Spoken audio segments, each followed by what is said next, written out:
I'm ready. I'm so excited to have our next guests here today because we're talking about celebrating 100 years of Art Deco at the Cleveland Museum of Art. We have a special exhibit that is tied right here to Cleveland and to this man in particular. From Rose Iron Works, please welcome Bob Rose, and from the Cleveland Museum of Art, please welcome Beth Edelstein. Thank you both for being here today. Thank you. This is incredibly exciting. Beth, how did this partnership come to be to have this wonderful display happen? Well, I have known Bob for many years, and Bob has always been very welcoming to our interns. It's just an amazing place, an amazing part of Cleveland history. But a little over 2 years ago, we were joined by a new curator of decorative arts, Ada DeWitt, my colleague, and she's not here today because she's on maternity leave, which is wonderful. But we brought her over to meet Bob, and she thought, I really have to do something with this story because it's such a wonderful story of Cleveland history, decorative arts history, really pulling all of those things together. And so this year, of course, is the 100th anniversary of Art Deco, of the exposition in Paris that gave rise to that term and that idea of Art Deco. And so this was the perfect time to put together an exhibition that highlights this story. Well, and the story is so fascinating and unbelievable, and you would know it better than anybody else, Bob. So this started back in the early 1900s, and your grandfather is the one who started Rose Iron Works. He came here in 1903, formed our company in 1904, did traditional work, and back in those days, blacksmiths fixed buggies and shoed horses, but he brought an incredible skill that wasn't here. In 29, he hired a gentleman that had shown at the 25 show and brought Art Deco to this area, which is what we're celebrating this year. I mean, that's incredible. And then again, to have the connection to Paris and his friend in Paris, right, who really, the two of them then together really put this all on the map globally. That's one of my favorite Bob lectures because it's not just the artist, it's the person that interprets it in metalwork. And the synergism in that relationship was incredible. So. That's amazing. Now we're getting some wonderful images here so you can see the display.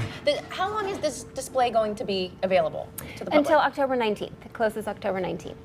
Now, Bob, I know this is your company, but we're passed down, I'm sure, all of these wonderful traits, and this is all. Ooh, my father forbid me to go to art school. He did? He said, that's interesting. I wanted to go to Cleveland as he did, and he made me go to engineering school, so I chose one of the top engineering schools, Carnegie Mellon, that had the highest percentage of liberal arts classes, and I lived at the fine arts department. But he said, you know, you're always going to do art, but you got to earn a living too.